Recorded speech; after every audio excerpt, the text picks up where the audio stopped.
Chicken curry তো আমাদের সবারই বড্ড প্রিয়, তাই আজকে বানাচ্ছি দারুণ স্বাদের আলু দিয়ে চিকেন, যেটা খেতে হবে অসাধারণ আর বানানো খুবই সোজা।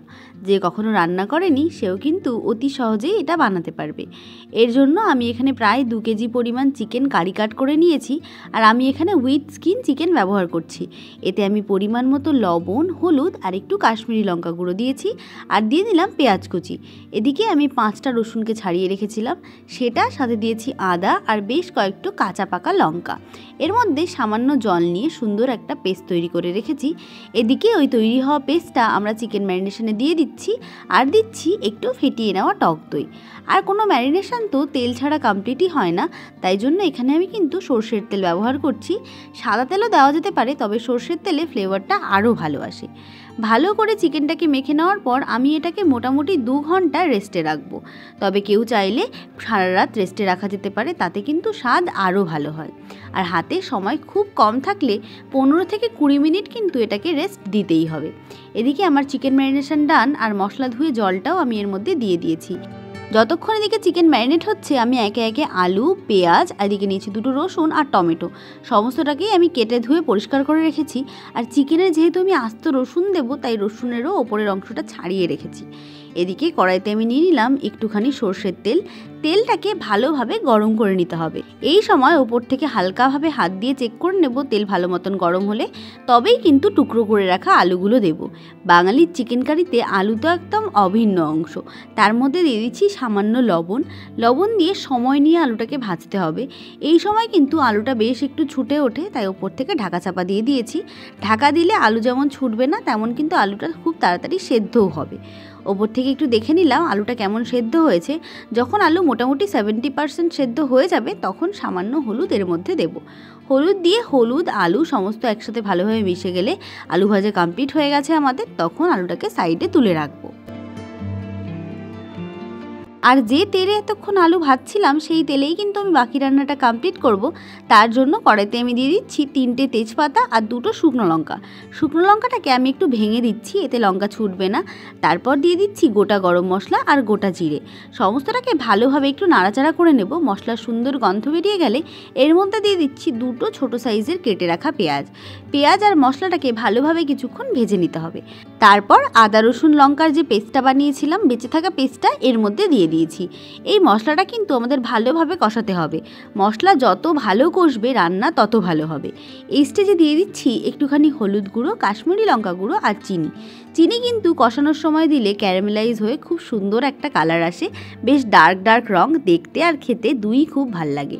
ভালোভাবে নাড়াচাড়া করতে করতে যখন বুঝবো মশলা ভালো মতন কষে গেছে, কোনো রকম কাঁচা গন্ধ বেরোচ্ছে না, তখন কেটে রাখা টমেটোর টুকরোগুলো দিয়ে দিয়েছি। টমেটোটাকে ভালোভাবে নেড়েচেড়ে রান্না করতে হবে যতক্ষণ না ভালো মতন সফট হয়ে যাচ্ছে।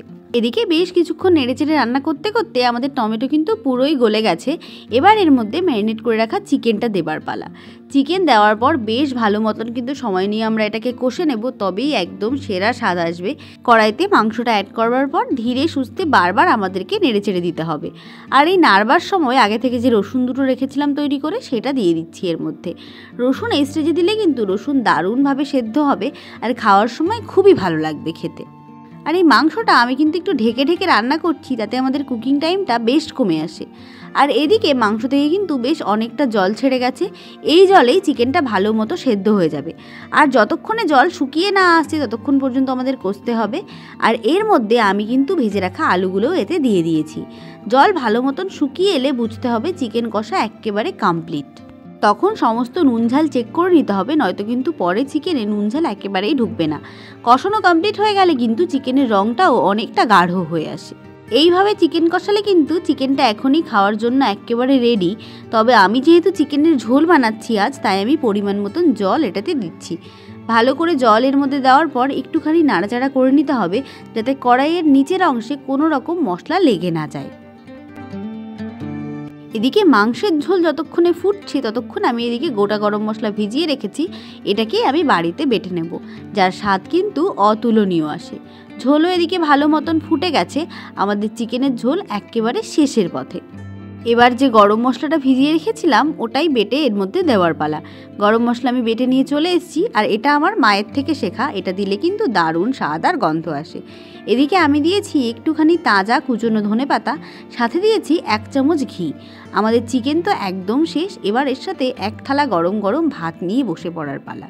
এইভাবে একবার চিকেন বানিয়ে দেখো, অপূর্ব খেতে হয়। আর রান্না করার কিন্তু তেমন কোনো ঝক্কিও নেই।